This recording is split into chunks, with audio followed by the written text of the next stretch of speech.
நான் சொன்னேன்லங்க டிவிக்கு வந்து ஒரு மாறுதல் வரும்னு. எங்கள் கடையை சுற்றி நிறைய போலீஸு செம்ம இது. இன்னைக்கு தான் ரொம்ப சந்தோஷமாக இருக்கு. எங்களால் எங்கள் குடும்பம் நடத்த முடியல, அந்த அளவுக்கு ரொம்ப இதாக இருந்துச்சு. இப்போ ரவுண்டு கட்டி அடிக்கிறாங்கங்க. தமிழக வெற்றி கழகத்திற்கு வாக்களித்ததால் நடைபெற்ற மாற்றத்தை பெண் ஒருவர் வீடியோவாக எடுத்து வெளியிட்டுள்ளார். நான் சொன்னேன்லங்க டிவிக்கு வந்து ஒரு மாறுதல் வரும்னு.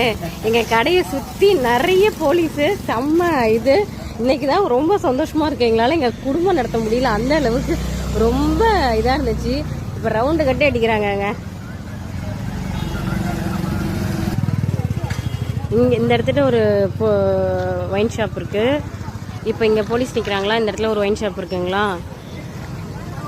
அங்கே பாருங்கள் அந்த இடத்துல ஒரு கடை இருக்குங்களா, அந்த இடத்துல ஒரு ஒயின் ஷாப். மொத்தம் 2 ஒயின் ஷாப் இதை சுற்றி. எங்கள் வீடு பார்த்திங்கன்னா அது அந்த இடத்துல தான் இருக்குது. அங்கே எல்லாமே இங்கே வந்து குடும்பமே நடத்த முடியாது, அந்த அளவுக்கு வந்துட்டு வெறும் குடியாரங்களுடைய டார்ச்சர் அந்த அளவுக்கு இருக்கும். எங்களால் இந்த இடத்துல இருக்கவே முடியாது. இப்போ தான் இன்றைக்கி வந்து ரொம்ப அனௌன்ஸ் பண்ணி போலீஸ் பிடிச்சிட்டு இருக்கிறாங்க. பார்க்கும் இது எந்த அளவுக்கு நீடிக்குதுன்னு. செய்திகளை உள்ளது உள்ளபடி தெரிந்து கொள்ள ரெஃப்ளெக்ட் நியூஸை சப்ஸ்கிரைப் பண்ணுங்க.